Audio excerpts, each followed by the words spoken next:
Ekitabo eky'olubereberye ekya Musa kye bayita olubereberye. Essula ey'okuna. Adamu n'amanya Kaawa mukazi we, n'abeera olubuto, n'azaala Kayini, n'ayogera nti mpeereddwa omusajja eri Mukama. Era nate n'azaala muganda we Abiri. Abiri n'aba musumba wa ndiga, naye Kayini n'aba mulimi wa ttaka. Awo ennaku bwe zaayitawo, Kayini n'alyoka aleeta ebibala by'ettaka okubiwaayo eri Katonda. Abiri naye n'aleeta ku baana b'endiga ze ababereberye n'amasavu gaazo. Mukama n'akkiriza Abiri ne kyawaddeyo, naye Kayini ne kyawaddeyo teyamukkiriza. Kayini n'asunguwala nnyo, amaaso ge ne goonooneka. Mukama n'agamba Kayini nti, kiki ekikusunguwaza era kiki ekikwonoonesa amaaso go?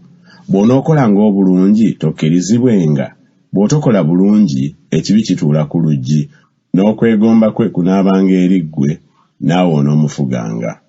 Kayini n'ayogera ne Abiri muganda we. Awo bwe baali nga bali mu nnimiro, Kayini n'alyoka agolokokera ku Abiri muganda we n'amutta. Mukama n'agamba Kayini nti, aluwa Abiri muganda wo? N'ayogera nti, simanyi, nze mukuumi wa muganda wange. N'ayogera nti, okoze eki?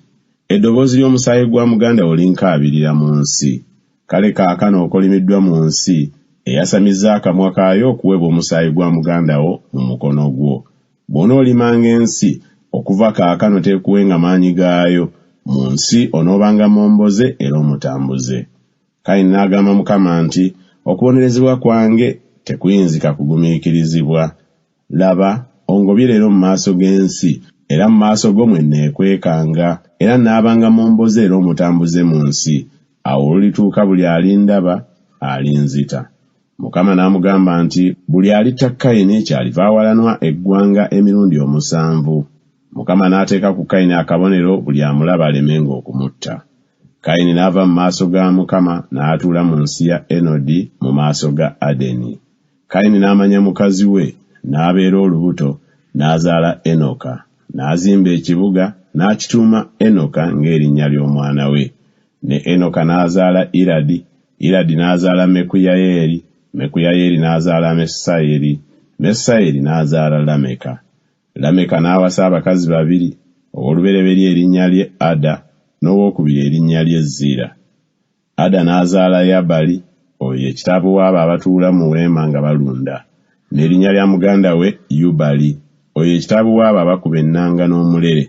Nate Zira n'azaala Tubalukayini, omuweesi wa buli ekisaala eky'ekikomo n'eky'ekyuma. Ne mwannyina Tubalukayini ye Naama. Lameka n'agamba bakazi be nti, Ada ne Zira, muwulire eddoboozi lyange, mwe abakazi ba Lameka, muwulire ekigambo kyange, kubanga natta omusajja kubanga yanfumita nze, era omuvubuka kubanga yambetenta nze.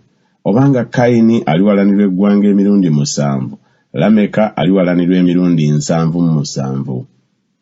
Adamu n'amanya nate mukazi we, n'azaala omwana ow'obulenzi, n'amutuuma erinnya lye Seezi, kubanga Katonda yandagirira ezzadde ddala okudda mu kifo kya Abiri, kubanga Kayini yamutta.